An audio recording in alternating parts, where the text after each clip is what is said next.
En tant que maman, la consommation de nicotine, c'est quelque chose qui me préoccupe vraiment. Bon, c'est sûr que mes enfants sont encore jeunes, 6 ans, 9 ans, mais je sens que je vais devoir commencer à faire de la prévention dans quelques années. Puis la consommation de nicotine, c'est relativement répandu chez les jeunes. Il y a 16 des élèves du secondaire qui disent avoir vapoté dans le dernier mois, 30 qui disent l'avoir déjà essayé. Chose certaine, c'est quand je parle avec les parents autour de moi, on dirait qu'il y a deux courants de pensée. Ceux et celles qui pensent que leur enfant ne va jamais vapoter et les autres, à l'opposé, qui pensent qu'inévitablement, un jour, ben ça va arriver. On peut être sûr de rien, sauf le fait qu'en tant que parent, c'est sûr qu'on va avoir un rôle à jouer dans la prévention.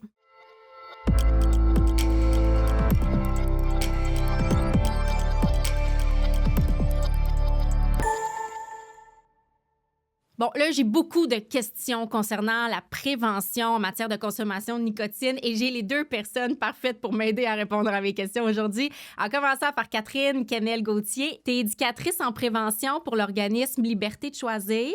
C'est un organisme qui aide les enfants, les jeunes, les élèves dans le passage du primaire vers le secondaire. Prévention de la consommation de nicotine, la toxicomanie, gestion des émotions, estime de soi. C'est toutes des choses qui peuvent être vraiment utiles. Je pense que tu vas vraiment m'aider aujourd'hui. Merci d'être là, Catherine. Ça fait plaisir. Et Geneviève, toi, tu es maman de 4 grands-enfants, 17 à 23 ans. Et tu es dans une situation assez particulière parce que tes 4 enfants vapotent. Fait que toi, tu le vis au quotidien. On va s'en parler ensemble, puis ça va vraiment nous aider à faire la lumière là-dessus. Merci. Catherine, on veut faire de la prévention avec nos enfants, puis en tant que parents, on veut bien faire. Comment on devrait parler de prévention avec nos jeunes? Et déjà, on peut commencer par trouver une occasion. En fait, des fois, s'il y en a dans un film ou si tu pourrais demander à tes amis, est-ce que tes amis vont consommer ce produit-là ou quoi que ce soit, on n'est pas obligé d'attendre de savoir que son jeune, finalement, va consommer. Oui. D'avoir une ouverture d'esprit un peu sur tout ce qui est la consommation de nicotine. Hein. On le sait que c'est populaire, fait que pourquoi pas en parler tout de suite, comme ça, si jamais le problème arrive, peut-être que ton jeune va être plus porté à venir t'en parler.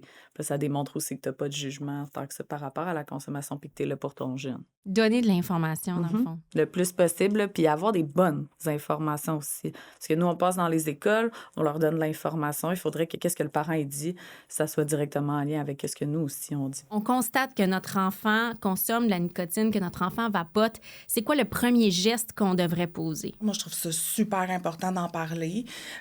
Puis je trouve ça quasiment important de le savoir plus qu'ils le fassent, dans le sens que si on est au courant, on est en mesure de leur donner des outils. Maman, elle le sait, papa, elle le sait. Bon, j'ai-tu vraiment du fun à le faire en cachette? C'est plus facile de faire des choix éclairés après. Ouais, moi, je le vois comme ça. Puis puisque ça a peut-être déjà été fait dans le passé, c'est pas quelque chose d'anodin. Fait que après ça, de remarquer s'il y a des signes ou quoi que ce soit par rapport à la consommation. C'est quoi qui les amène peut-être à aller consommer ce type de produit-là? Parce qu'il y a personne qui se lève en se disant « Aujourd'hui, je vais décider d'essayer ça. » Est-ce que tu as des amis, par exemple, qui vont consommer ce produit-là? Est-ce que tu as envie d'être accepté dans ton groupe d'amis ou peut-être la personne sur qui tu aurais un petit kick amoureux? Est-ce qu'après ça, tu sais, toi, tu vis beaucoup d'anxiété, tu te fais-tu intimider à l'école? Fait qu'une fois qu'on a trouvé la source du problème, on va pouvoir agir dessus. Tu veux faire partie d'une gang, est-ce que tu pourrais pas faire un sport ou faire de l'art, par exemple? Même des fois, en tant que parent, si toi-même, tu te sens pas peut-être outillé pour aller aider ton enfant, il y a beaucoup de ressources, entre autres dans les écoles, dans la communauté. Des fois, est-ce qu'on va trouver un ami qui pourrait t'aider dans cette quête-là? Fait qu'il y a quand même des solutions à trouver autres que la consommation de substances psychoactives comme la nicotine. Geneviève, c'est ta plus grande, ta plus vieille qui est arrivée avec une vapoteuse à la maison. Quand ça a commencé, c'est quoi les signes qui t'ont mis la puce à l'oreille? Il y avait beaucoup de mouvements de va-et-vient. Donc, ma fille, sa chambre est en bas. Donc, elle allait souvent en bas, ce qui n'était pas son genre, donc pour brancher la vapoteuse. Il y avait également plus de demandes d'argent. Ah ben oui, parce que ça coûte cher. Ça coûte cher. Puis quand elle a débuté, elle n'était pas sur le marché du travail. Donc, c'est de cette façon-là qu'à un moment donné, on a compris qu'il se passait quelque chose. Par effet d'accessibilité, il y en a un autre qui l'a essayé. Puis ça s'est déroulé comme ça. Ça a été un effet de domino. Mais c'est ça, Vraiment. hein? Elle a mis la main sur une vapoteuse. De quelle façon? Par l'entremise d'un ami dans un party. Donc, elle a fumé, elle aimait ça. C'était très, très, très attirant. Ouais. Et c'était cool. Et plus tu es confronté à quelque chose, plus tu risques d'être intéressé, c'est banalisé, puis après ça, c'est accessible. également. En fait, dans 72% des cas, les jeunes vont trouver leur vapoteuse auprès de leurs amis. Fait qu'après ça, si tes amis en ont, ben dans une bonne partie des cas, tu risques d'en avoir toi aussi. Tes enfants, bon, on dit que c'est des grands-enfants, c'est vrai, mais ça reste des jeunes adultes. Est-ce qu'ils sont conscients du premier méfait de la nicotine? Le plus important, c'est la dépendance. Est-ce qu'ils s'en rendent compte? Est-ce qu'ils le vivent? Oui, parce que quand la vapoteuse n'est pas chargée, on voit vraiment, vraiment, vraiment un trouble de comportement. Puis ils sont au courant, ils se le disent, « Hey, calme-toi, là. » Ils sont capables de se lancer le ballon entre les cartes et nous aussi, on leur lance. La nicotine, en tant que telle, c'est pas une substance banale. Quand on parle de dépendance, ça commence à être difficile à expliquer, « Ah ouais, tu vas devenir dépendant, etc. » Ils le voient souvent à très long terme. Tu sais, mais quand tu leur dis, « Est-ce que tu as déjà vu un ami qui cherche sa vapoteuse? » Là, les jeunes, souvent, ils se mettent à rire parce que, bien sûr, c'est très impressionnant. Il y a beaucoup d'énergie, mais c'est directement en lien à « J'ai pas mon matériel de consommation, puis là, il me le faut là, maintenant, hier. Ouais. Hein, parce que j'en ai besoin. Là, ton cerveau, il t'envoie des signaux par rapport à cette dépendance-là.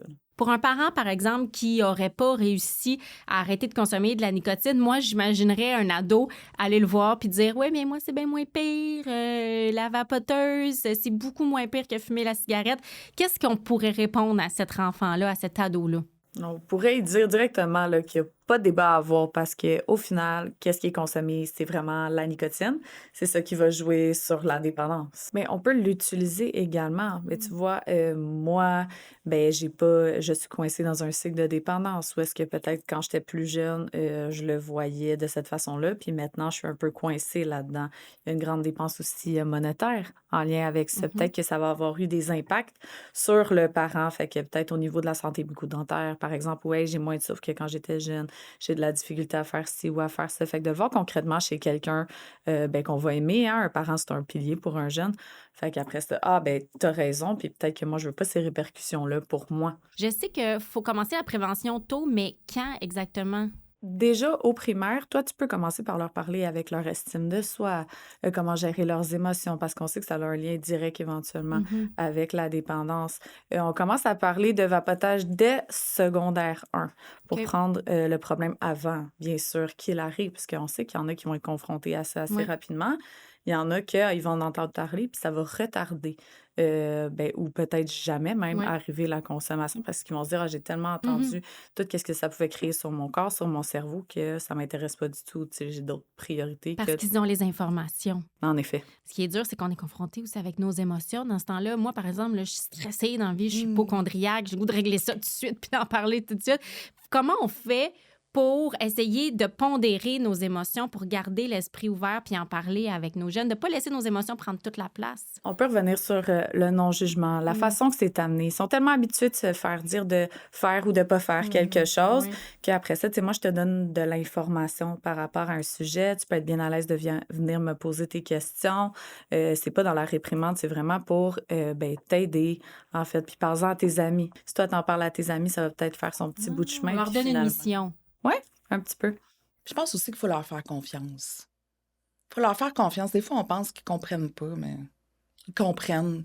Ça rentre, ça fait son petit bout de chemin, puis après ça, on voit les résultats plus tard. Des fois, nous, en tant que parents ou même en tant qu'intervenants, on voudrait voir des résultats la journée même, mais il faut laisser mijoter le tout. C'est intéressant ce que tu dis, parce que souvent, nous, on dit qu'on va planter une graine, puis après ça, on la voit jamais pousser. T'sais, on voit jamais la fleur qui va venir éventuellement, mais ça fait leur bout de chemin, puis ils s'en parlent entre eux aussi. Après ça, quand ils s'en parlent, on peut avoir un résultat au final. Il y a des fois, on est dans la piscine, puis là, il y en a un qui dit « Non, t'amènes pas ta vapoteuse, on vapote pas. À la table, c'est interdit. » Même à l'intérieur de la maison, le mot au début, je le voyais pas.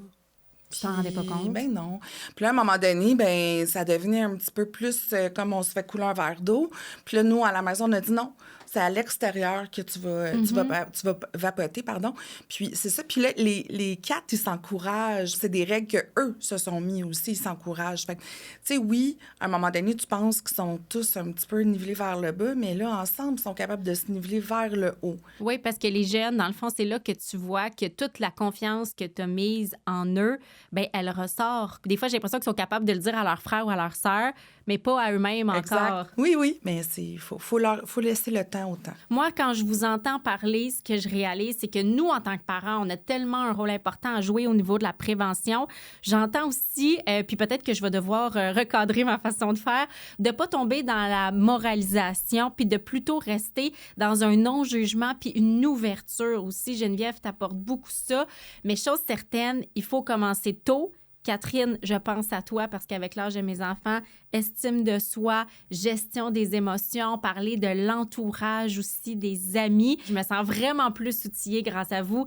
Merci beaucoup d'avoir partagé vos expériences avec moi aujourd'hui. Oui, merci. Ce balado est produit par Urbania et le Conseil québécois sur le tabac et la santé en partenariat avec le gouvernement du Québec.